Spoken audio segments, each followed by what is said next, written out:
අපි මේ සාකච්ඡා කරන්නේ 2014 ඉල්ලුම සැපයුම නැත්නම් දෙවෙනි පාඩමට අදාළ MCQ ප්‍රශ්න ටික. අපි දන්නවා 2019 ප්‍රශ්නේ අනිවාර්යෙන් ප්‍රශ්න හතක් අහනවා. නමුත් පැරණි සිලබස් වල අපිට හරියටම නිශ්චිතවම තියෙන ගාන කියන්න බෑ. බලමු මොන ආකාරයෙන්ද ප්‍රශ්න අහලා තියෙන්නේ කියලා. හරි. බලන්න කියවන්න කිසියම් භාණ්ඩයක් සම්බන්ධයෙන් ඉල්ලුම් සමීකරණය පහත දී ඇත. මේ ඉල්ලුම් සමීකරණය ලියදෙනු QD සමානයි 208යි. මෙම භාණ්ඩයේ මිල 10ක් වන විට ඉල්ලුම් නම්‍යතා සංගුණකයේ වටිනාකම කුමක්ද? මම හිතන්නේ සාමාන්‍ය අපි පෞද්ගලික අවුරුදු වල දැක්ක අහලා තිබ්බ ප්‍රශ්නත් එක්ක මේක ඇවිල්ලා අතිශයින්ම සරල ප්‍රශ්නයක්. හැබැයි මේක ළමයි හරි අවබෝධයක් නැත්තම් මේක වරද්ද ගැනීමේ සම්භාවිතාවයක් තියෙනවා. දැන් පුතා නම්‍යතාවය හොයන්න පුළුවන් සූත්‍රයක් තමයි ඩෙල්ටා QD බෙදීම ඩෙල්ටා P වැඩි කිරීම P බෙදීම QD.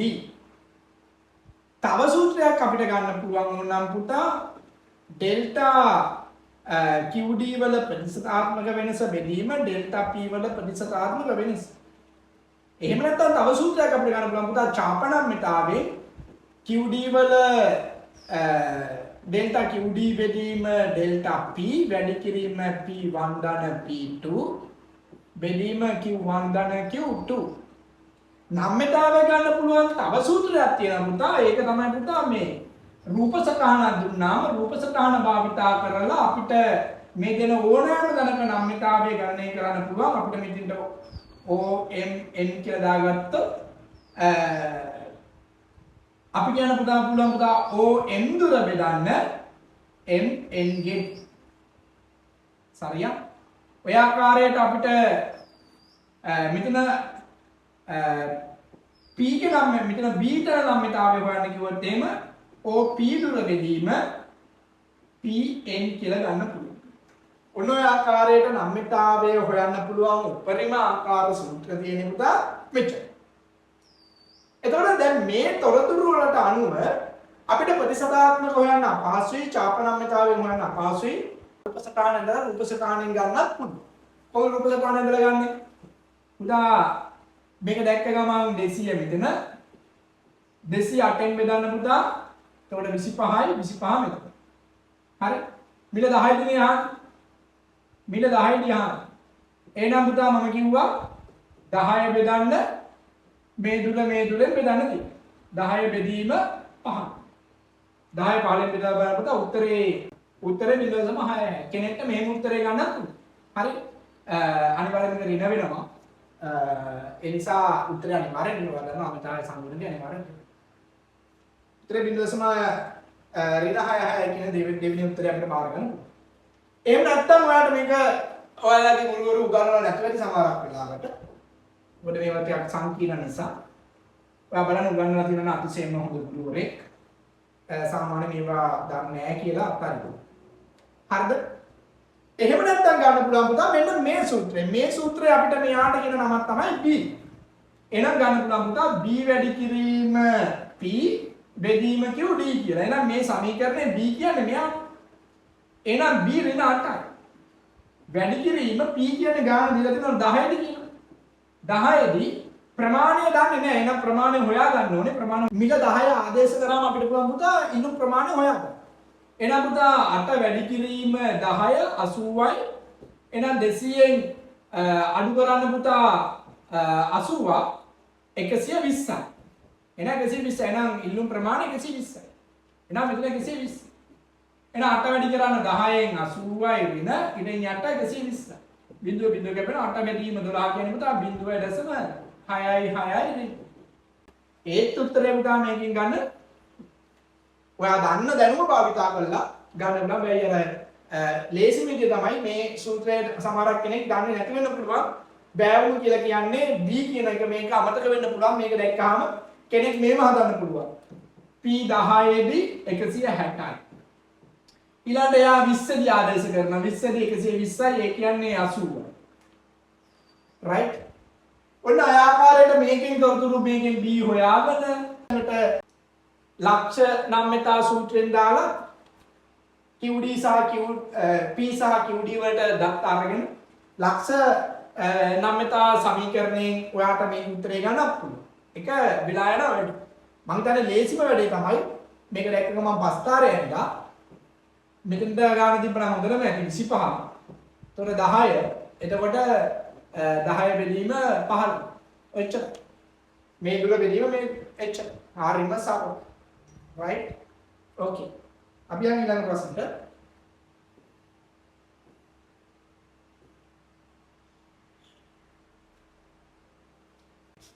අපි යන් 2014 දෙවෙනි ප්‍රශ්නෙට. ඒක අහන දෙනවා මිල ඉල්ලුම් නම්‍යතාවය වනිනු ලබන්නේ. අපි සාමාන්‍ය නම්‍යතාවය කියන්නේ මොකද්ද කියලා මුලින් පොඩ්ඩක් බලමු. නම්‍යතාවය කියලා කියන්නේ ඕනම සිතේක ස්වයාත්ත විචල්‍ය වෙනස් වෙනකොට සාපේක්ෂව පරායත්ත විචල්‍ය දක්වන සාපේක්ෂව ප්‍රතිචාරය දක්වන. එනමුද මිල ඉල්ලුම් නම්‍යතාවය කියලා කියන්නේ ඉල්ලුම් සිතය තියෙනවා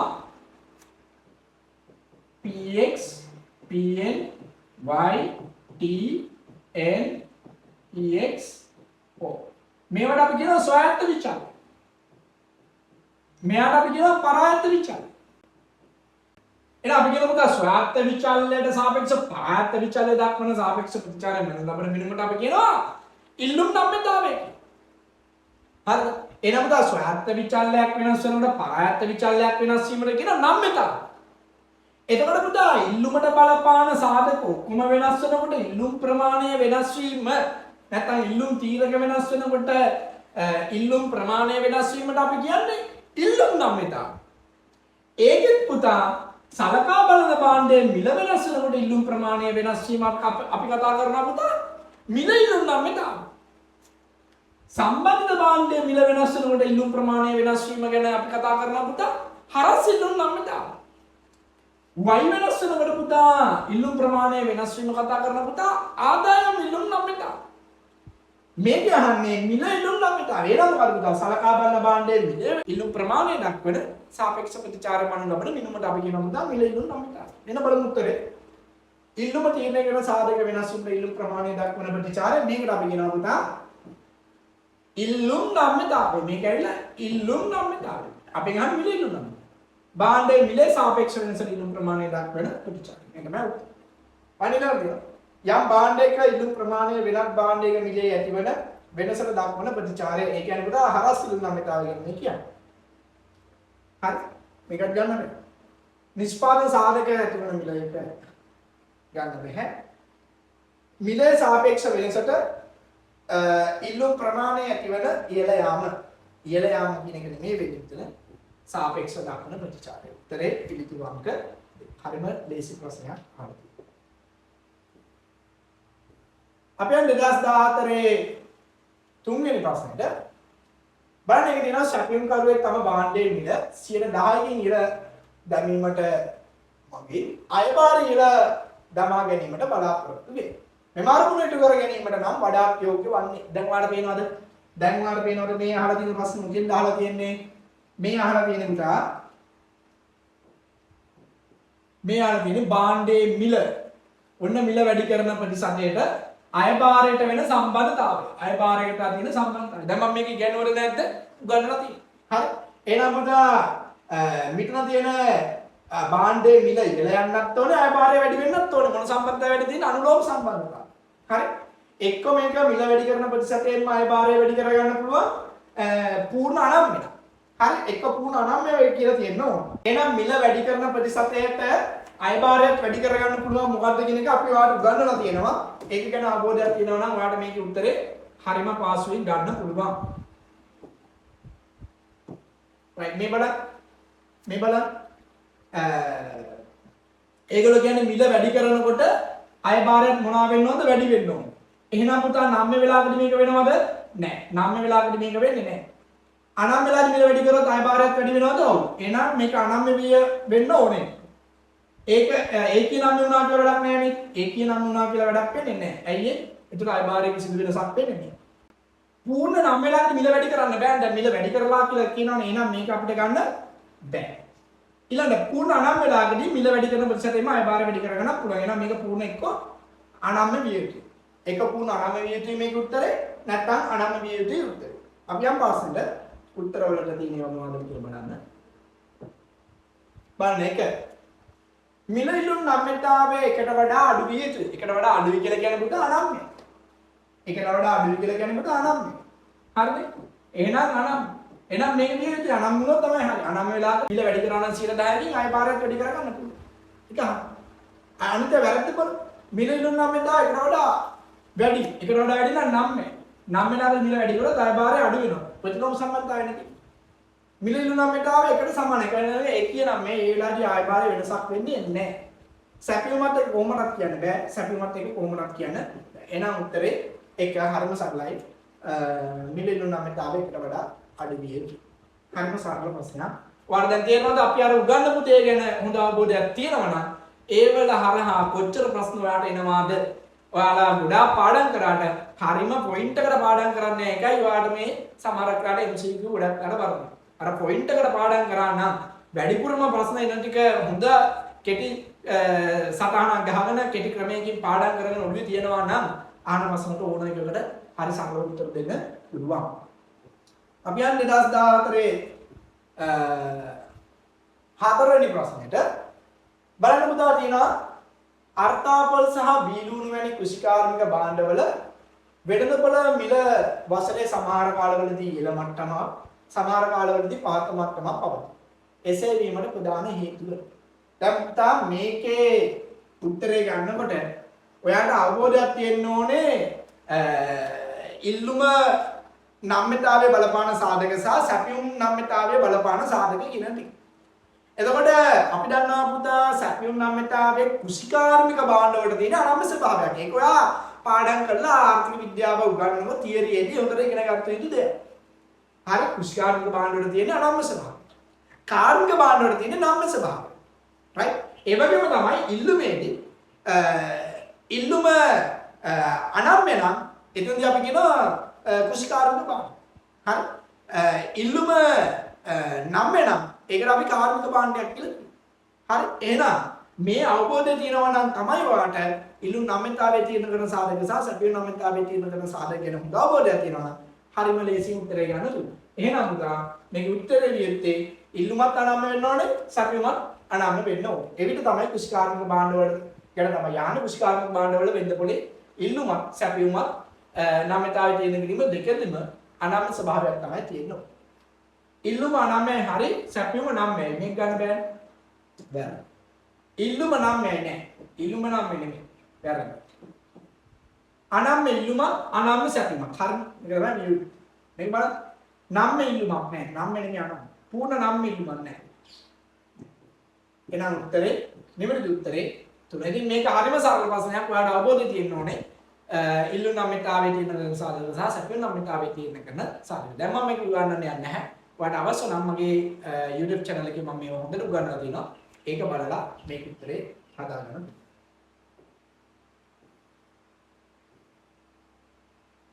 බලන්න 2014 පස්වෙනි ප්‍රශ්නේ ලේඛනයක් දීලා සමීකරණයෙන් ගොඩනගාගෙන සමතුලිත මිල ප්‍රමාණය තමයි යන්නේ. එහෙනම් අපිට මේක හදන්න ඕනේ. මේක හදමු. ගාන තියෙනවා පුතා P QD 80යි 400යි CI 200යි QS දීලා තියෙනවා පුතා 8800යි 1000යි. හරි. එහෙනම් පුතා මේ තොරතුරු භාවිතා කරලා අපිට මුලින්ම ඉලුම් සමීකරණය හදා ගන්න පුළුවන්. QD සමානයි A ඍණ BP තමයි පුතා ඉලුම් සමීකරණය. එහෙනම් මේ සමීකරණය අපි මුලින්ම පළවෙනි පියවර තමයි පුතා B සෙවීම. B කියලා කියන්නේ පුතා ඩෙල්ටා QD බෙදීම ඩෙල්ටා P. එහෙනම් පුතා මෙතන ප්‍රමාණය වෙනස 200යි කරගෙන මිලේ වෙනස වැඩි වෙලා 20යි. එහෙනම් B සමානයි 10යි.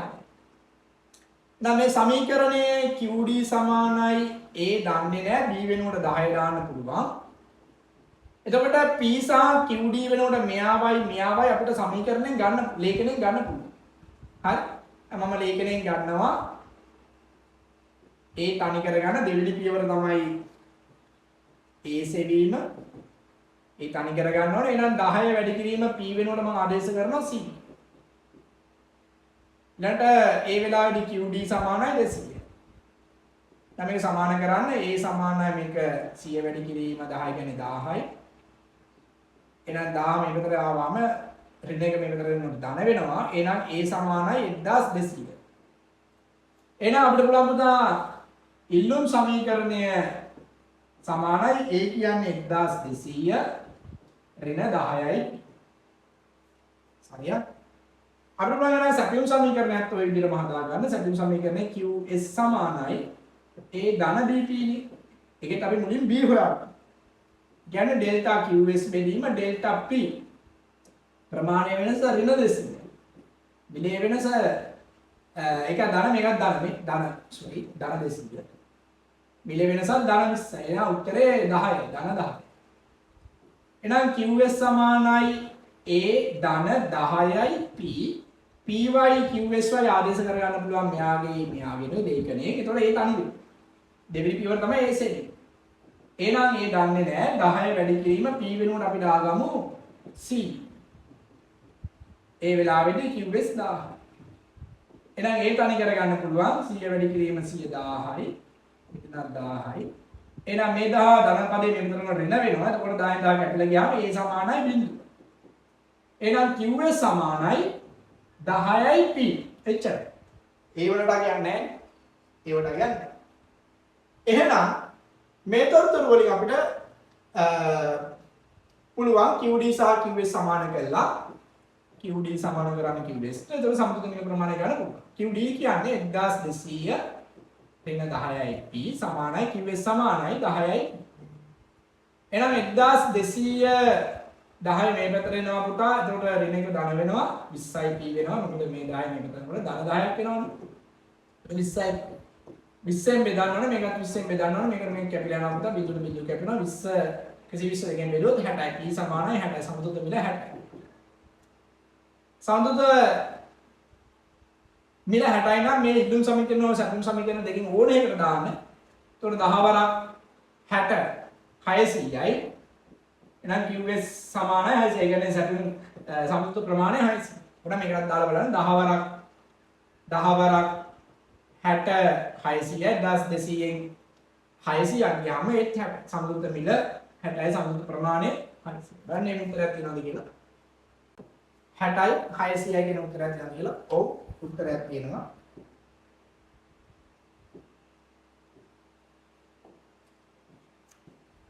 උත්තරේ 60යි 600යි උත්තරේ 3 තමයි නිවැරදි උත්තරේ. ඉතින් මේවා හදලා ගන්න ඕනේ. මේක හරියම ලේසි ගානක්.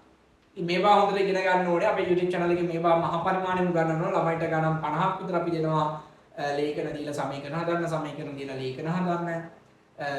සමීකරණයෙන් පස්තර අදින්න, පස්තරයෙන් සමීකරණ අදින්න. ඔය හැම ආකාරයකින්ම අපි ළමයිට හොඳට උගන්වනවා. ඉතින් කරුණාකරලා ඔයාලා මේ යත්විදි අවබෝධය නැත්නම් අපේ YouTube channel එක follow කරන්න. right ඔච්චර තමයි එන අහලා තියෙන්නේ 2014 ඔච්චරයි අහලා තියෙනවා.